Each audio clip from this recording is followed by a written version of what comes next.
Morning student. मैं ममता शर्मा आदर्श बाल निकेतन उच्च माध्यमिक विद्यालय में हिंदी अध्यापिका आप सभी बच्चों का मेरी ऑनलाइन क्लास में स्वागत करती हूँ। आज हम अपनी पाठ्य पुस्तक क्षितिज के पाठ 7 का अध्ययन करेंगे, जिसका हमने एक कविता को पढ़ लिया था, मनप्रीत वंदना को। आज हम अपनी कविता अभी न होगा मेरा अंत उसको पढ़ेंगे, जिसके लेखक सूर्यकांत त्रिपाठी निराला है। जिसमें जो अभी न होगा मेरा अंत कविता में हमें आत्मविश्वास, उत्साह, नवीनता और लोक मंगल, सहानुभूति आदि जीवन मूल्य को अपनाने की प्रेरणा दी है। और जो लेखक हैं उनके मन में उत्साह भरा हुआ है। वो कहते हैं कि मेरा अंत अभी नहीं होगा। तो देखिए, अपनी कविता को हम पढ़ते हैं। अभी न होगा मेरा अंत, अभी अभी तो आया है मेरे जीवन में मृदुल वसंत, अभी न होगा मेरा अंत। इसमें कवि है, वो कह रहे हैं कि मेरे जीवन का अंत अभी नहीं हो सकता, यानी मेरी मृत्यु अभी नहीं हो सकती, क्योंकि अभी तो उनका जो साहित्य सृजन है वो थमने वाला नहीं है। क्योंकि सूर्यकांत त्रिपाठी निराला है, वो एक कवि हैं, और जबकि उन्होंने अपने जीवन में क्या देखा था, बहुत मृत्यु के समान क्या देखा था।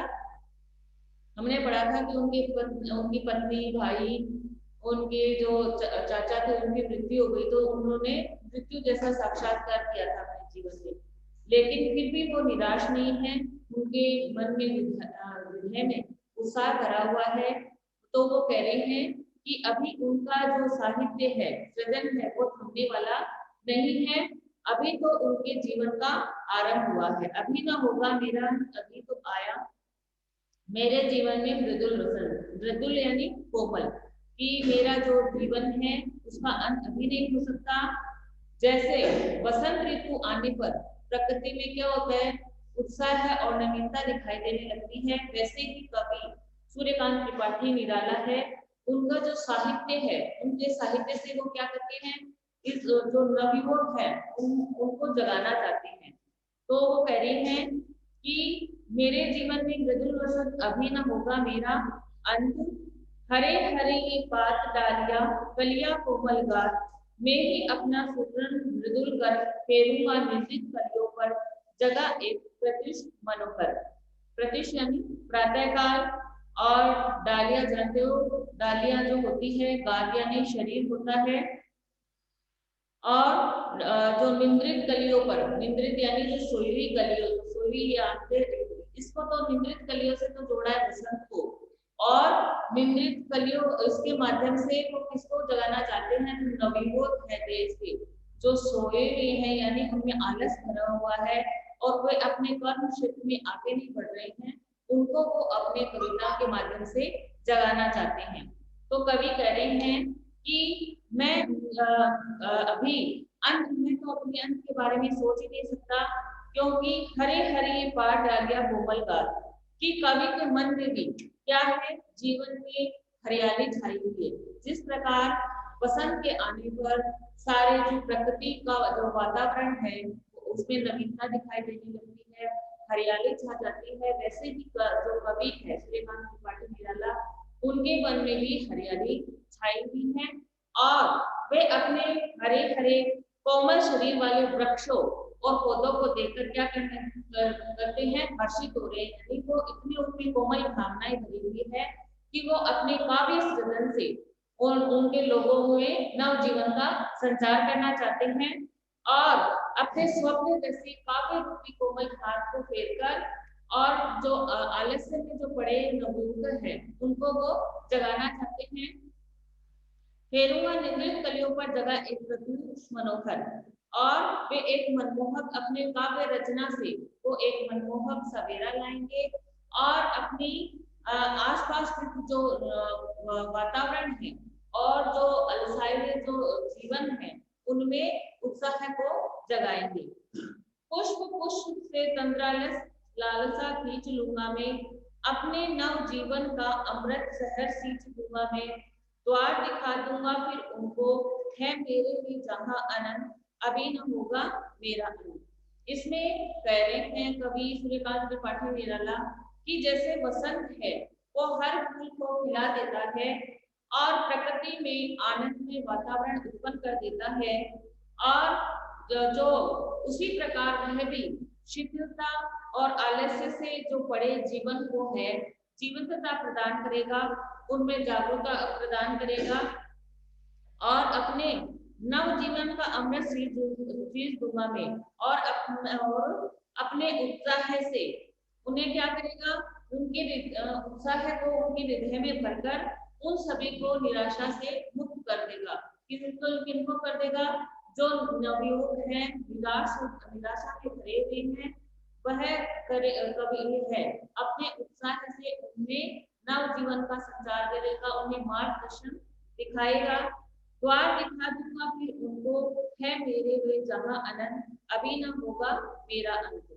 और अपनी रचनाओं से वो कवि है वो उनका मार्गदर्शन करेंगे और उन्हें अनंत परमात्मा तक पहुंचाने में वो सहायता करेंगे। है वे मेरे जहां अनंत, अभी न होगा मेरा अंत।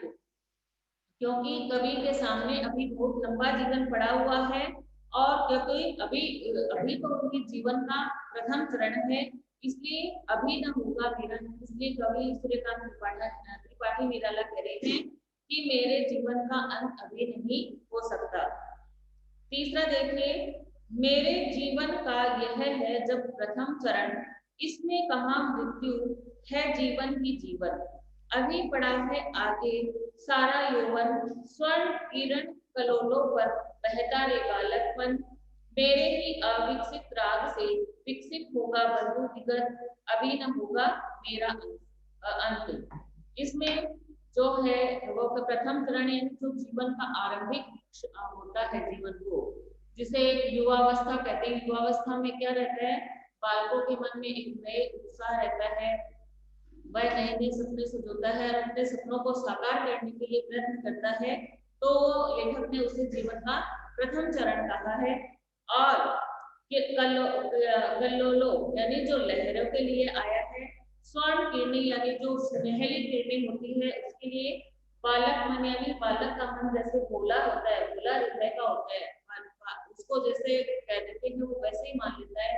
वैसे ही कवि है सूर्यकांत त्रिपाठी निराला, वो कह रहे हैं कि उनका मन तो बालकों के जैसा भोला है, यानी कल्पनाशील है। जैसे आप लोग कभी कल्पना में ज्यादा डूबे रहते हो और उस कर्म क्षेत्र में कम आगे बढ़ते हो, तो हमें कल्पना में नहीं रहना अपने। इसमें कवि सूर्यकांत त्रिपाठी निराला ने यही संदेश दिया है कि हमें अपने जीवन में जीवंतता को बनाए रखना है, उत्साह को बनाए रखना है, हमें आत्मविश्वास रखना है, तभी हम आगे बढ़ सकते हैं।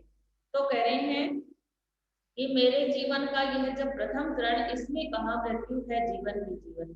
इस अंश में कवि अपने को ऐसा लगता है कि अपने स्वयं को संबोधित कर रहे हैं। वो कह रहे हैं कि उनके प्रिय, हालांकि उनके जो प्रियजन थे उनकी मृत्यु ने निराश कर दिया था, लेकिन फिर भी उसी में वो डूबे नहीं रहे और आगे बढ़ते रहे। तो कह रहे हैं मेरे जीवन का ये प्रथम चरण की जो युवावस्था है, ये मेरे जीवन का प्रथम चरण है, और है इसमें कहा मृत्यु जीवन है जीवन, और यह है उसमें ये मेरे जीवन का प्रथम चरण है, यानी मेरे जीवन में मुझे आगे बढ़ने का ये क्षण है। इसमें मृत्यु इसमें मृत्यु कहाँ है? क्योंकि हम ऐसे मानते हैं कि जो युवावस्था है वो जीवन की आरंभिक अवस्था होती है, और बच्चे हैं वो अपने निरंतर उत्साह बनाए रखते हैं और अपने कर्म क्षेत्र में आगे बढ़ते हैं। तो कहते हैं कि इसमें कहाँ मृत्यु है जीवन ही जीवन, इसमें मृत्यु कहाँ है? अभी तो इसमें जीवन ही जीवन पड़ा हुआ है, अभी पड़ा है आगे सारा यौवन, स्वर्ण किरण कललों पर बहता रे बालक मन, और मेरे ही आवश्यक राग से विकसित होगा बंधु निगन, अभी न होगा मेरा अंत। कि अभी तो उसकी सारी युवावस्था पड़ी हुई है, और तो उसका जो मन है वो बालकों जैसा भोला है और कल्पनाशील है। आगे अभी पड़ा है आगे सारा यौवन, यानी उसकी सारी जो युवावस्था है वह पड़ी हुई है। स्वर्ण किरण किलोलों पर बहता रे बालक मन, और उसका मन है वो बालकों जैसा भोला और कल्पनाशील है, और वह अपनी सुनहली किरणों की लहरों पर बह रहा है, अर्थात वह उल्लासपूर्ण जीवन की उज्जवल कल्पनाओं में डूब रहा है। मेरे ही अवस्थित राग से विकसित होगा बंधु विगत अभी न होगा मेरा अंत। धीरे धीरे कवि है वो अपनी रचनाएं अपनी रचनाओं से समाज को जागृत करेगा। धीरे धीरे उसकी रचनाओं में प्रौढ़ता आएगी। प्रौढ़ता आने से मतलब धीरे धीरे निखार आएगा। हम कोई भी काम करते हैं तब शुरू शुरू में क्या होता है, जैसे गलती होती है, बहुत सारी गलतियां होती है, उन गलतियों से हम सीखते हैं और धीरे जैसे जैसे बड़े होते हैं हमारी बुद्धि है वो और ज्यादा निखर जाती है, उसका विकास हो जाता है, उसमें प्रौढ़ता आ जाती है, तो हम कोई भी निर्णय लेते हैं वो हमारा सही होता है। तो कवि कह रहे हैं कि धीरे धीरे उनकी रचनाओं में प्रौढ़ता आएगी और उनकी रचना से दूर दूर तक लोगों में आत्मविश्वास और उत्साह भर देगी। विकसित होगा बंधु दिगंत अभी होगा मेरा अंत। और इससे लोगों में क्या होगा, आत्मविश्वास है और उत्साह बढ़ेगा। अभी न होगा मेरा अंत। कवि कह रहे हैं कि मेरा अंत अभी नहीं हो सकता, क्योंकि मेरे जीवन का ये प्रथम चरण है, इसलिए ये मेरे जीवन में मेरा अंत नहीं हो सकता। ये अपनी कविता है, इसका हमने अध्ययन कर लिया। अब सभी जो बच्चे ऑनलाइन भी है वो अपने कैमरे चालू कर लीजिए। अपना टेस्ट है वो अपन शुरू करते हैं। मैंने जो प्रश्न दिया था आप लोगों को याद है ना ध्रुवी? ध्रुवी यस मैम। याद है ना बेटा? Yes ma'am. हाँ,